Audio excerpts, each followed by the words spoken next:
کو کیوں تکلیف ہے عورت مردوں کو اس لیے تکلیف ہے کہ عورت میری بیوی ہے، میری بہن ہے، میری بیٹی ہے، میری ماں ہے، اس کی توقیر پر حملہ ہوگا تو مجھے تکلیف ہوگی۔ میں انہیں بتانا چاہتا ہوں کہ جس آزادی نسواں کی یہ بات کرتی ہیں وہ قید نسواں ہے، وہ عزت نسواں نہیں ذلت نسواں ہے، وہ عفت نسواں نہیں ننگے نسواں ہے، وہ کمال نسواں نہیں زوال نسواں ہے، جمال نسواں نہیں تباہی نسواں ہے، اور حیات نسواں نہیں مرگ نسواں ہے۔ ہمیں اس لیے تکلیف ہوتی ہے۔ جہاں آپ نے بات کی سلوگنز کی، سارے سلوگن نکال لیں، ایک آیت والا سلوگن بھی نکال کے دکھا دیں مجھے کوئی۔ سلوگنز تیار ہوئے تھے، سوچنا ہوگا کہ یہ سلوگنز کہاں تیار ہوئے، آرگنائزرز کون تھے، ایجنڈا کون تھا، فنڈنگ کہاں سے ہوئی۔ جب تیاری ہوئی اسلام آباد میں ٹریننگ سیشن منعقد ہوئے تو اس میں کوئی ایک پلے کارڈ ایسا ہو جس پہ کوئی آیت لکھی ہو، سورۃ النساء کی کوئی آیت لکھی ہو، کوئی ایک حدیث، کوئی ایک پلے کارڈ تو ہونا چاہیے نا۔ اگر ایک پلے کارڈ بھی نہیں تھا اس کا مطلب ہے کہ دیٹ واز پلانڈ کانسپیریسی۔ پھر مسجد کے تقدس کو قاری صاحب کو نشانہ بنایا گیا، چرچ اور مندر کا ذکر کیوں نہیں کیا گیا؟ وجہ یہ ہے کہ آپ کا ٹارگٹ، عورت مارچ کا ٹارگٹ مذہب ہے، اسلام ہے۔ ایک سیکنڈ، آپ کا ٹارگٹ یا ان کا ٹارگٹ؟ آپ سے مراد عورت مارچ والوں کا ٹارگٹ، ناٹ فار یو۔ تو وہ ٹارگٹ کچھ اور ہے۔ اچھا اب دیکھنا یہ نہیں ہے کہ میرا مراد یہ تھی کہ آپ اس کو یہ سمجھ رہے ہیں کہ آپ سے مراد میں نے خود میں نہیں لیا، عورت مراد یا باہر کا ایجنڈا آپ کو لگا ہے؟ جیسے کہ انہوں نے بات کی کہ یہ روح نیو یارک سے آئی۔ میں آگے بتاتا ہوں نا آپ کو، میں تفصیل بتاتا ہوں، وہ تفصیل جو شاید انہوں نے بھی نہ پڑھی ہو۔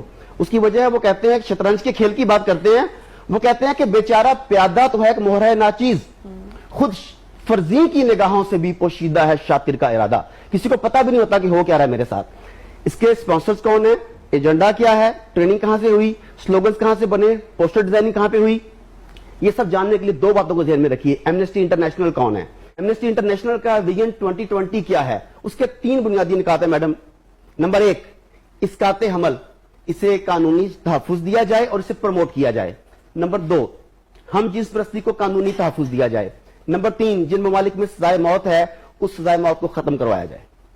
اچھا اب ہم اس کی پہلے 2 شقوں کو لے لیتے ہیں جس کے اوپر یہ کام کر رہے ہیں۔ اس کے لیے یو این او کے اداروں کے ذریعے، ذیلی اداروں کے ذریعے دباؤ ڈلوایا جاتا ہے۔ World bank, I M F کی شرائط میں بھی ایسی باتیں شامل ہوتی ہیں جو ڈی پاپولیشن کی طرف چیزوں کو لے کے جائیں۔ یو این او کا اپنا ایجنڈا جو مجھے یقین ہے کہ عورت مارچ کے کسی بھی آرگنائزر نے نہیں پڑھا ہوگا، جس کا نام ہے ایجنڈا 2030، جس میں وہ کلیئر کٹ لکھتے ہیں کہ دنیا کی آبادی کو 2030 تک کم ترین سطح پر لے کر آنا ہے۔ اس کے لیے کیا ہوگا، ڈی پاپولیشن کیسے ہوگی؟ انہوں نے کہا 18 سال کی عمر میں شادی کر دیتے ہیں، ظلم کی انتہا ہے۔ میں نے آپ کی بات پوری سنی تھی۔ اچھا 18 سال کی عمر میں وہ کہتے ہیں شادی کر دیتے ہیں۔ بڑا تکلیف ہے یورپ کو اس کی۔ کیوں تکلیف ہے؟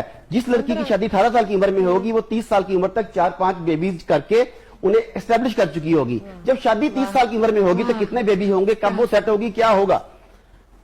اچھا یہ سارا کے ساتھ اسی لیے ہے، بچے 2 ہی اچھے۔ بات سلوگن ہے ان لوگوں کا، کیا سلوگن ہے مجھے بتائیے؟ ہم جتنے لوگ یہاں بیٹھے ہیں اگر بچے 2 ہی ہوتے تو کیا میں اور آپ ہوتے؟ مجھے نہیں پتا، میں تو نہ ہوتا۔ بہرحال یہ سارا کچھ جس طرف لے کے جا رہے ہیں سوسائٹی کو، جس منظم انداز میں لے کے جا رہے ہیں، جو سلوگن استعمال کیے جا رہے ہیں، رشتوں کی توقیر ختم کی جا رہی ہے، محبت ختم کی جا رہی ہے، دین سے نفرت پیدا کی جا رہی ہے، اس میں قاری صاحب کا نام لیا جا رہا ہے، اس میں مسجد کا نام لیا جا رہا ہے، نعوذ باللہ رسول اللہ صلی اللہ علیہ وسلم کی ازواج کا نام